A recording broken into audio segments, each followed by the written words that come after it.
Continuamos en Cátedra Médica. Vamos a ver qué dice la gente. Una pregunta, ¿cómo ser un buen cuidador? Vamos a ver qué dice la gente, pero es importante saber cómo ser un buen cuidador en el caso de estos pacientes que tienen la noticia de cáncer. Adelante, el pueblo, ¿qué nos dice? Sí, buena, Mauri, ¿cómo estás? Bien, gracias a Dios. ¿Y tú? Desde Lawrence, Massachusetts, Aquiles Méndez te saluda. Un gusto, Aquiles, un placer. Adelante, hermano.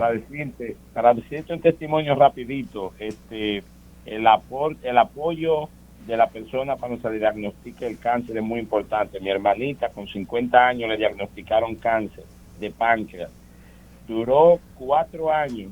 A los 2 años de tratamiento de quimio y radioterapia, retornó al trabajo. Y yo digo que ella siempre tomó eso como algo muy normal y eso quizás le permitió durar 4 años. El apoyo de José Ramírez allá en oncológico, su doctora personal Nancy, la familia, el trabajo, ella trabajaba ahí en el banco de reserva, siempre la apoyaron, pero para nosotros eso fue un gran testimonio, 4 años y pudo nada más que 2 semanas de crisis y 2 días muy fuertes, pero no más de ahí. Así que como ella lo tomó fue muy vital. Y ahí se pone en evidencia justamente lo que decía el doctor Gómez, de las redes de apoyo. Sí. ¿Con qué se cuenta? Personas que tienen familia, que lo acompañan, que tienen compañeros de trabajo, que tienen amigos. ¿Cómo ser un buen cuidador en el caso del paciente que tiene la noticia de cáncer, doctora? El cuidador podríamos definirlo como esa persona que va a ser la encargada de acompañar al paciente durante su enfermedad. Generalmente ese cuidador suele ser un familiar cercano, suele ser la esposa, suele ser los hijos, suele ser algún familiar cercano, inclusive los amigos. La red de apoyo es sumamente importante, pero esta entidad denominada cuidador es la persona que, como les decía, de manera constante y sin ningún tipo de remuneración paga, va a estar acompañando a este paciente luego que es diagnosticado con la enfermedad. Ese cuidador se va a encargar de dar soporte en lo que es su cuidado físico, en lo que es su alimentación, en lo que es su medicación, en lo que es el manejo de los efectos secundarios que puedan ocurrir en la casa, en el manejo también, en el soporte emocional, porque en ocasiones los pacientes por el mismo sentimiento de tristeza suelen aislarse y dejar de hacer sus actividades cotidianas, aún estando en condiciones de hacerla. Entonces esa persona es la que, por ejemplo, cuando van a una consulta médica, se va a encargar de tener las preguntas, de hacer las preguntas pertinentes, de recolectar toda la información necesaria para seguir el cuidado en lo que es la casa. Nosotros en la consulta siempre tratamos de identificar quién va a ser ese cuidador, porque nosotros vemos que a veces los pacientes a cada consulta van con una persona diferente y cada vez uno tiene que dar la misma información y al final vemos que nunca se siguen los pasos de forma adecuada porque no hay una persona designada para tomar esta responsabilidad. Es sumamente importante al momento de que ya el paciente tiene su plan de tratamiento, establecer quién va a ser la persona de dar ese seguimiento. Entonces, es lamentable, en ocasiones tenemos pacientes que no tienen ningún tipo de soporte familiar, que en ocasiones es la iglesia, es el vecino, es una persona en su comunidad que asume la responsabilidad dentro de lo que puede de hacer un acompañamiento. Pero definitivamente que es sumamente importante. El paciente cuando está en tratamientos, por ejemplo, a lo mejor no se encuentra en la capacidad física adecuada para poder cuidar de sí mismo, para poder estar pendiente de sus medicaciones, de la hora que le toca, de lo que le toca. Entonces, eso es un rol vital dentro del cuidado del paciente con cáncer. En esa misma línea, Doctora, perdón, doctor. En esa misma línea, nos gustaría que hablara sobre la importancia del discurso de esta red de apoyo, porque muchas veces lo que le dicen al paciente es: tienes que poner de tu parte, tienes que estar de buen ánimo, levántate de esa cama. Muchas veces el paciente no tiene fuerza física para poder hacerlo. Entonces, que nos hablara un poquito sobre eso para que la gente pues se oriente y sepa cómo manejarse. Ese discurso parte mucho de la información que nosotros le damos al paciente y al cuidador del paciente. O sea, nosotros somos los responsables de explicarle a ese cuidador cuál es la situación por la que va a estar pasando ese paciente. O sea, en ocasiones, por ejemplo, te pongo un ejemplo de los pacientes con tumores de cabeza y cuello, pacientes con cáncer de garganta, que son pacientes que tienen una limitación para tragar. Entonces, los familiares insisten en obligarlos a que coman, pero hay que explicarles que no es que el paciente no quiere, es que tiene algo mecánico que le impide hacerlo de manera adecuada. Entonces, está en parte de nosotros orientarlo de que si el paciente no puede comer cosas sólidas, usted tiene que buscar la forma de darle los alimentos en otro tipo de consistencia que el paciente sí los pueda tolerar. Después de una quimioterapia, por ejemplo, el paciente va a estar cansado, no va a tener deseos de alimentarse. Entonces, hay que instruir de que el paciente en esos días no se puede forzar a hacer comidas pesadas, copiosas, porque lo que vamos a hacer es que vamos a inducir a que el paciente vomite, y es algo que no queremos, porque lo vamos a deshidratar y lo vamos a hacer sentir peor. Entonces, es importante explicar bien cuáles son las cosas que se pueden esperar después de un tratamiento para que el familiar sepa cómo sobrellevar la situación. O sea, en muchas ocasiones no es que el paciente no quiere, es simplemente que no puede, o sea, no tiene la fuerza suficiente, su enfermedad no se lo permite. Entonces es importante, porque es muy duro tú estar mal y tener a una persona martillándote que haga cosas que tú no estás en la capacidad de hacer. Entonces hay que pasar por ese procedimiento, ese proceso de entendimiento, de empatía, de que me pongo en tu lugar y que trato de buscar la forma de ayudarte lo más que yo pueda. Hay una pregunta, doctora Lisette Cunillera, y es sobre todo usted como formadora de recursos humanos, porque dentro de las cosas que hacemos en los hospitales escuela, los hospitales donde nos formamos, donde tuvimos el privilegio de encontrar profesores, es luego nosotros convertirnos en profesores. ¿Qué mensaje usted le ofrece? ¿Qué información debe tener el médico que se está formando en este momento sobre la importancia que tiene dedicarle ese tiempo de comunicación a sus pacientes? Yo entiendo que una de las cosas que tenemos que saber es escuchar.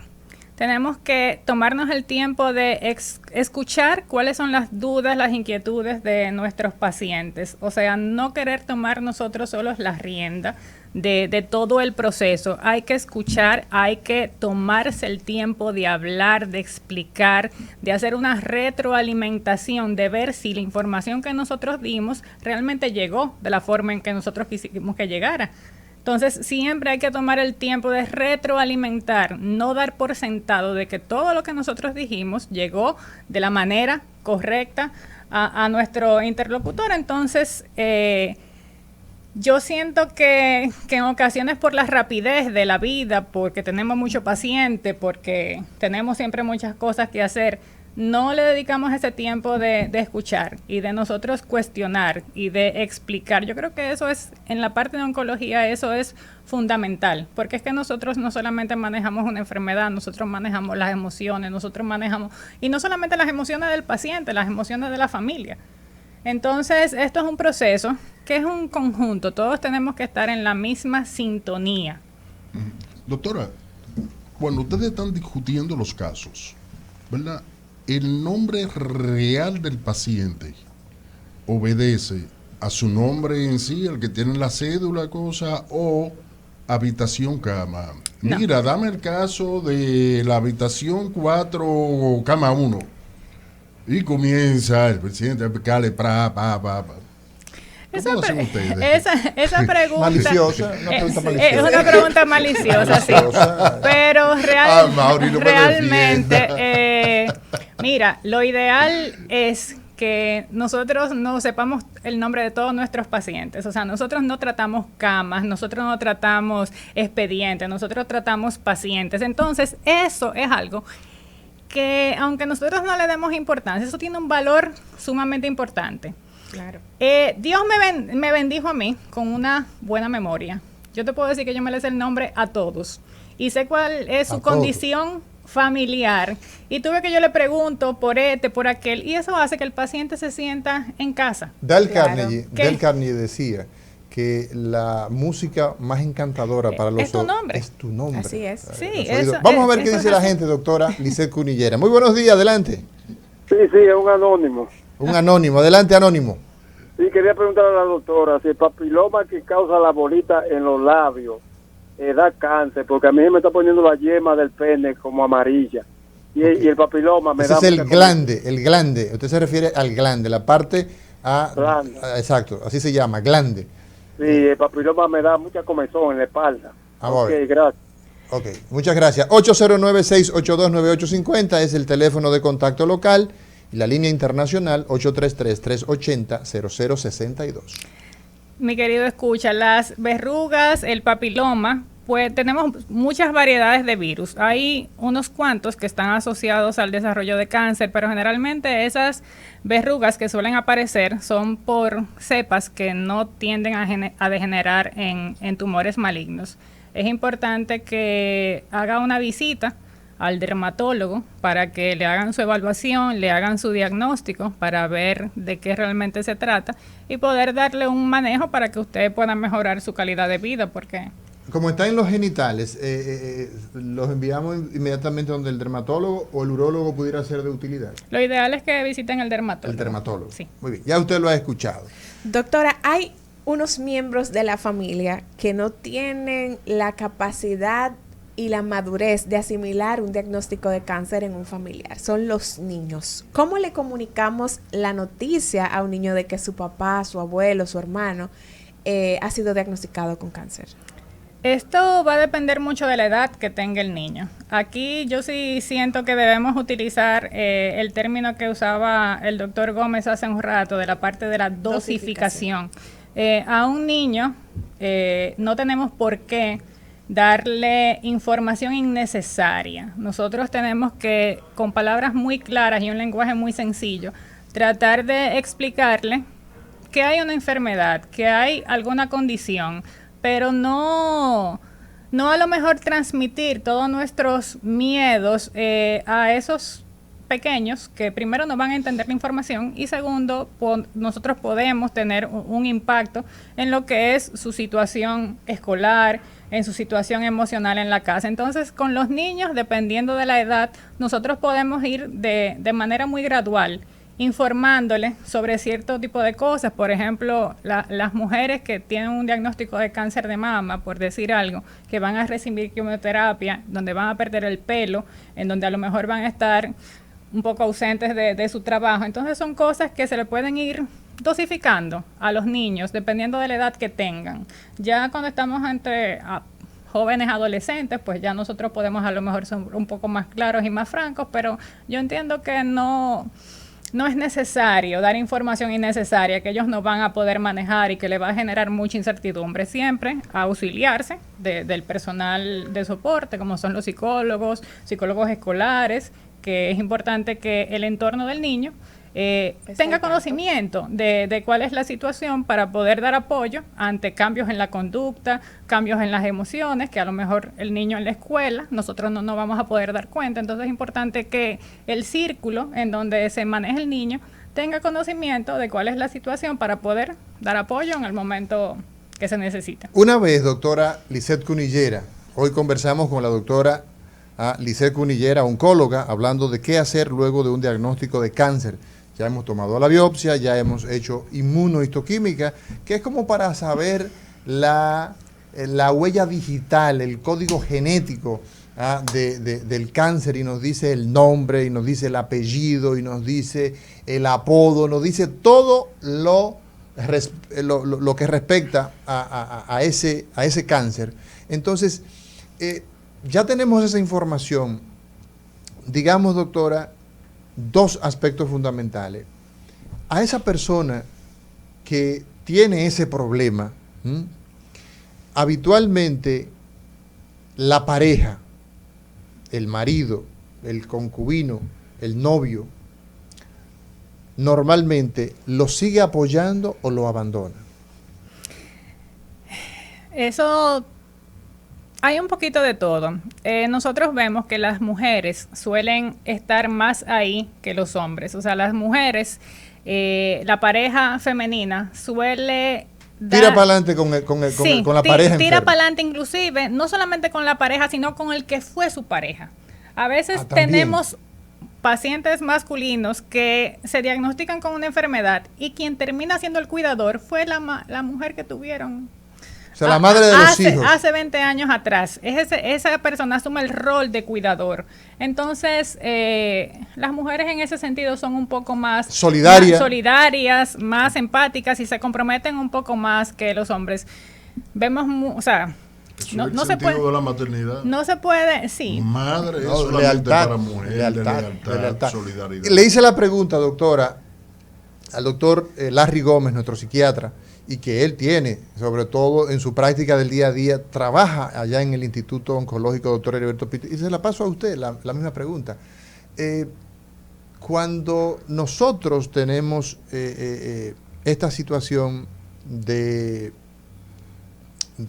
la noticia del cáncer, habitualmente se da situación de abandono per se.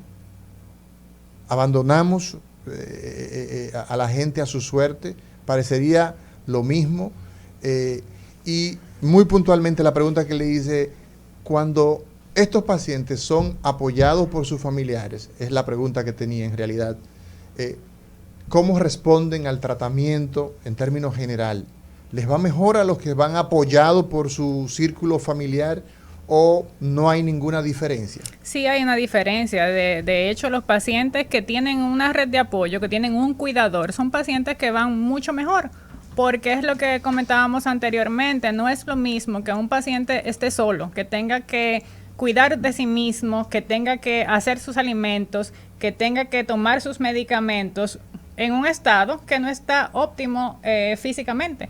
Entonces, definitivamente que cuando tenemos un cuidador, una persona responsable de ese paciente, la evolución va a ser mucho más satisfactoria. O sea, no es lo mismo tú estar en la casa luego de una quimioterapia tú solo, que vomitaste, que hiciste diarrea y que te pasaron 5 días sin comer, que cuando tú tienes a una persona que está atenta a tu situación, que sabe que si tú te pasaste un día sin comer, se tiene que preocupar porque tú te alimentes, que se encarga de llevarte a la emergencia, que se encarga de darte la medicación. Definitivamente que el tener un cuidador, una red de apoyo, tiene un impacto sumamente importante en cómo evolucionan los pacientes. O sea, siempre es importante, como decíamos anteriormente, desde que tú haces el diagnóstico y vas a hacer un plan de tratamiento, tratar de identificar a esa persona y dedicarle el tiempo de explicarle a esa persona, no solamente al paciente. Mira, eso tiene tanta importancia que en los Países Bajos, si mal no recuerdo, voy a buscar la información. Holanda, precisa. Dinamarca. Sí, ellos cuentan a nivel primario, el médico cuenta como recurso dentro de los de equipos médicos, insumos, todo esto, le llaman, creo que, los activos sociales, a donde le dicen a las personas, mira, para darte seguimiento, tú puedes ir donde fulano de tal, en tu sector, el cura de fulano de tal, tú puedes ir donde el jefe de la comunidad o del club de apoyo tal, tú puedes ir, o sea, eso le llaman precisamente a los activos sociales. Sí, sí. Con eso, pero que con eso cuenta el médico no se tiene que poner a inventar, a estar buscando, sino que tiene la lista ahí en su escritorio. Así es, eso es un recurso de mucho valor que realmente uno aquí nosotros no tenemos, por ejemplo, el paciente oncológico no está agrupado. Nosotros vemos que en otras comunidades hay círculos de pacientes, clubes de pacientes de apoyo, porque no es lo mismo tú estar con gente igual que tú, que haya pasado por lo mismo que tú, o sea, o sea, no es la misma no son las mismas palabras que te puede dar alguien que no conoce nada sobre el proceso. Entonces es importante tú relacionarte con personas que han pasado por tu misma o están pasando por tu misma situación, porque el apoyo es diferente. Entonces, por ejemplo, aquí las pacientes de mama, que son muchas pacientes, hay algunos grupos, algunos clubes de pacientes ya con el diagnóstico que se dan apoyo entre sí. Y eso es importante, pero realmente eso es una práctica que no la vemos en todos los grupos de pacientes oncológicos. Es algo que uno siempre ha tenido la intención de motivar, porque es importante. Pero usted tiene la sensibilidad, usted puede poner la chispa y comenzar clubes de pacientes oncológicos. Y de hecho yo tengo pacientes que son de mucho apoyo, o sea, pacientes que aún teniendo la enfermedad, son personas que se toman el tiempo de, por ejemplo, en la sala de espera del hospital, informar a los demás pacientes y contar cuál ha sido su experiencia, y cuando ven a alguien que está cabizbajo, se le sientan al lado y le dicen, y le dan apoyo, y los pacientes entran y te dicen, mire, yo me encontré ahí con una señora que me dijo, y eso les cambia, les da ánimo, les da esperanza, y es importante. Eso es algo que a lo mejor deberíamos poner en agenda, porque es importante, tiene mucho valor. Doctora Lizeth Cunillera, no queremos irnos sin que usted envíe un mensaje quizás a un paciente que ha recibido un diagnóstico reciente de cáncer, que a lo mejor su estado de ánimo pues está en baja por esta situación, que usted envíe un mensaje a estas personas para que busquen la ayuda adecuada, para que no se rindan y para que no vean un diagnóstico de cáncer como una sentencia de muerte. Lo primero que voy a decir es que es normal estar triste.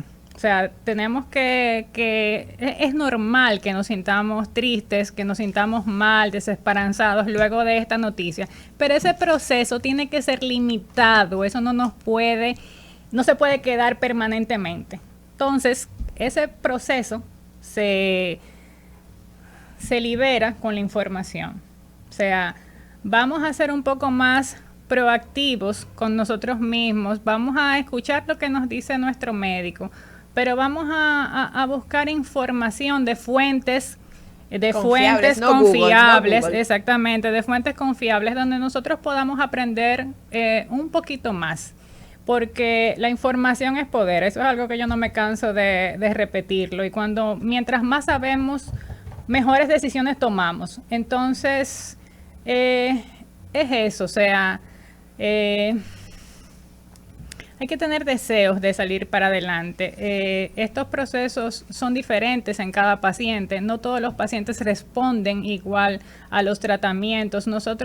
Nuestras dudas tenemos que hacérselas al médico, no en los pasillos, no al vecino, no a cualquier miembro de la comunidad, porque nosotros necesitamos información de valor. Entonces, es triste cuando una persona deja de recibir un tratamiento o de tomar una buena decisión por algo que oyó en un pasillo. Así es, doctora. Mauri, déjame robarme 30 segundos, importantísimo. No quiero que se nos acabe el tiempo sin que usted diga esto. El cáncer, hoy día hemos avanzado, vivimos más los pacientes con cáncer, eso en 30 segundos. Definitivamente. Hoy día los pacientes viven más y mejor, y es de los grandes avances que se ha logrado con el cáncer. El cáncer hemos logrado cronificarlo. Es similar a usted ser hipertenso o ser diabético. El hipertenso y el diabético no se curan, pero utilizan una medicación a lo largo de la vida que le permite tener un control de su enfermedad y tener una mejor calidad de vida. Entonces, cada caso es independiente, pero tenemos que tomar la decisión de buscar ayuda de los médicos especialistas y tener esperanza. Así es. Doctor Roberto Lafontaine, despide el programa de hoy. Amaury, tú eres cruel. Bueno, señores, mañana. Para más, muchísimas gracias por escucharnos y escuchar a esta hermosa dama que ha sido un ángel para las personas y los familiares de la gente que padecen esta terrible y devastante enfermedad. Hasta mañana, amable público que nos sigue. Cátedra Médica.